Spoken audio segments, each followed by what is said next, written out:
you need to stop signing up for every little productivity tool. Okay? Okay. Hey everyone, welcome back to my channel. Today I'm talking about so many productivity tools, so many of the apps that you might be using, but you're really not using. I'm going to go over just 7 that I like. And actually there's 6 because I have removed one that I just tried today and I no longer really like it, but it might work for you. One of the things that I have come to realize is that sometimes apps are very fun.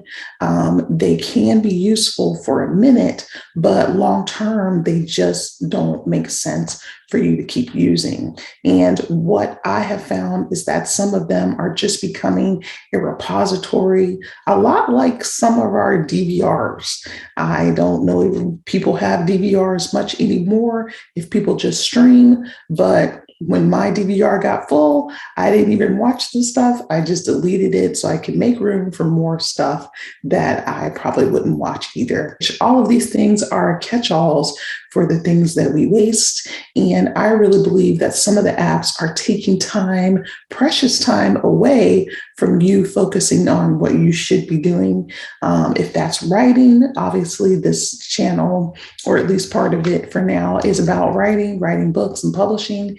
And some of the apps, I love fooling around with them, day in and day out, but have come to realize that if they're not leading to actual productivity and really helping me, then I just do not use them anymore. So I have 6 that I use. I will really say that 5 of those I definitely use more. And the last 2, I'm kind of waning off using them, but they're a lot of fun. I admit they should be cutting down, though, on the number of steps you have to do for something. They should be helping you, and they should not just be something that you enjoy playing around in just for the sake of wasting time, or maybe even using as a procrastination tool. So my questions for you when using these apps are as follows. Are you really using them? Are you using them every day? Do they make something more efficient for you? Can you go to it and find what you need? How is it helping you? If you can't name 1 to 3 things of ways that it's helping you, then you should probably let it go or delete it, but be sure to get all your information off of there.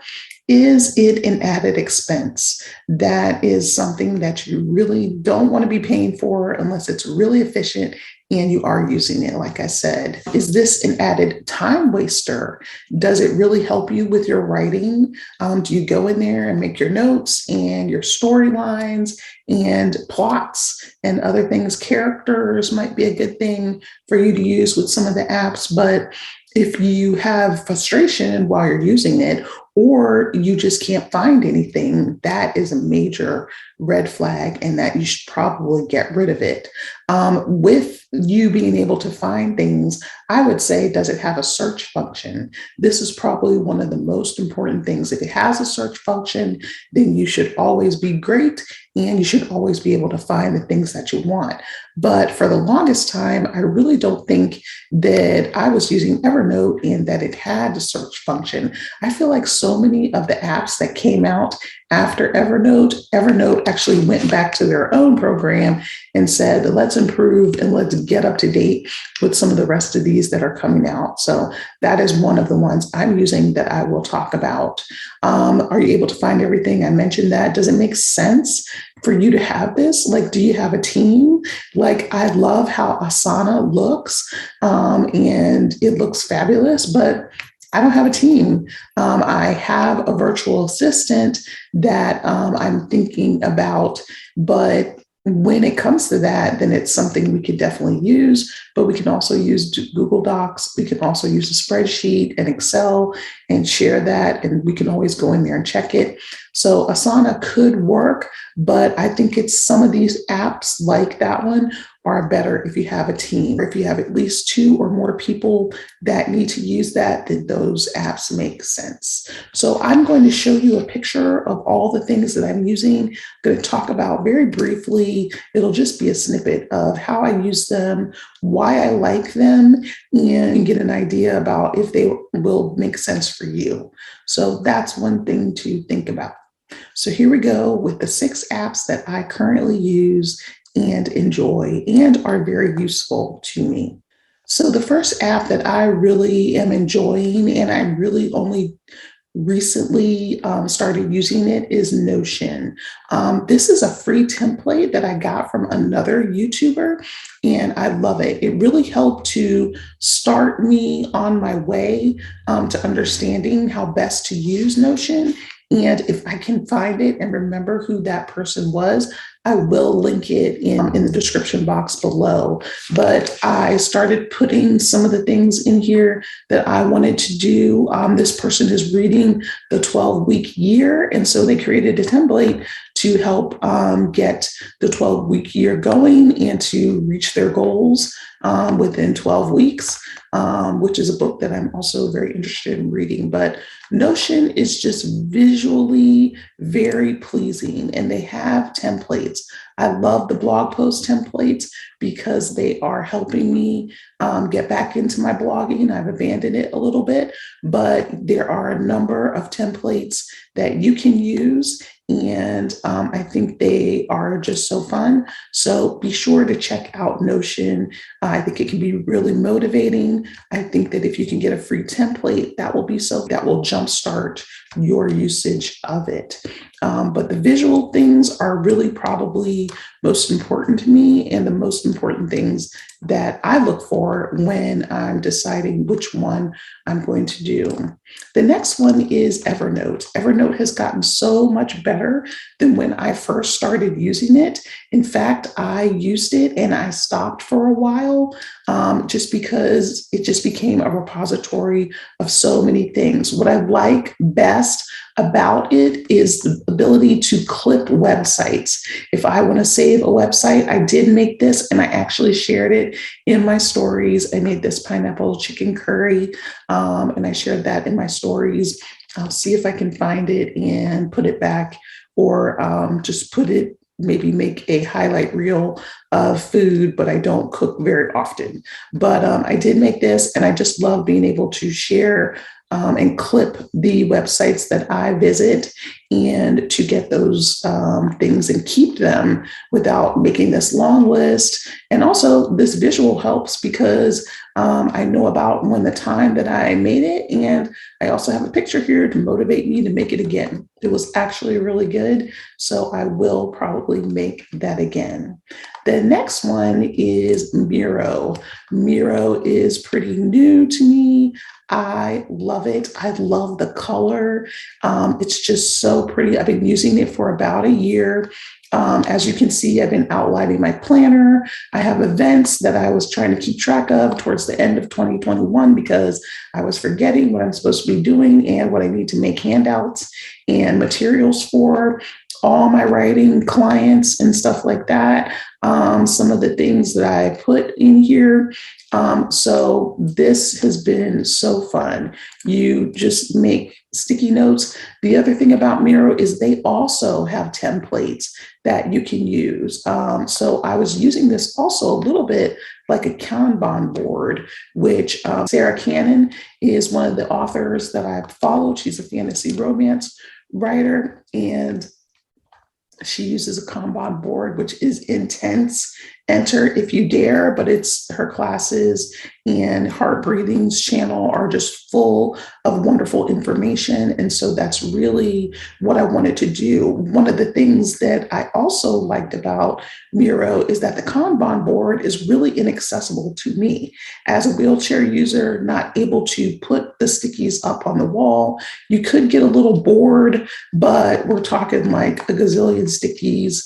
And so not being able to move them around physically was a deterrent. And so being able to do this where I can move these around has been awesome. So I love that. Love Miro. It's just so visually pretty, visually stunning. You can even change fonts. There aren't that many fonts, but it's still good. I'm sure they'll add more. I am using the free version, so probably if I were using the paid version, there would be other things to, to have more bells and whistles that I could have. The next thing is Koggle. Koggle is also kind of like a flow chart, and I love it in that I'm able to create different colors for different projects. I'm doing just a couple different things. I originally started using this as a way to get the tasks that I needed to get done for one of my book releases. The book on disability is a huge book. It's going to be several books long because it's volumes.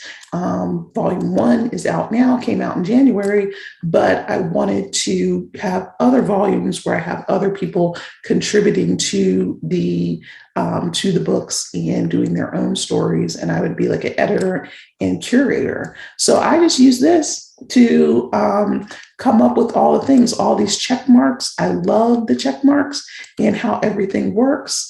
You can really plan out. I also listed all the podcasts that I've been on. I need to update it. I have a goal of 100 podcasts for the year.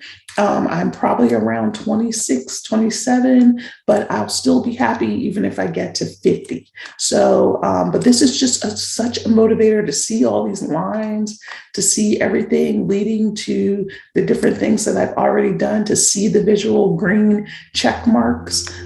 So that has been awesome.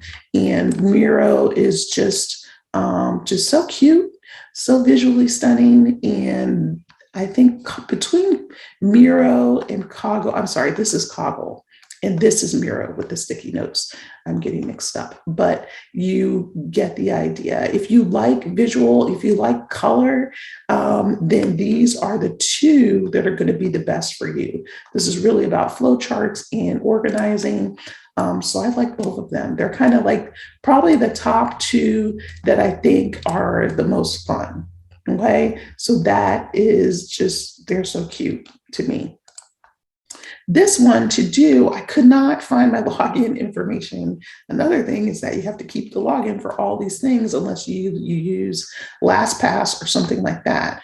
But to do is just arranged by dates, and it shows you under each day how you would use that. What I will do is see if I can find what it looks like and how it can help you.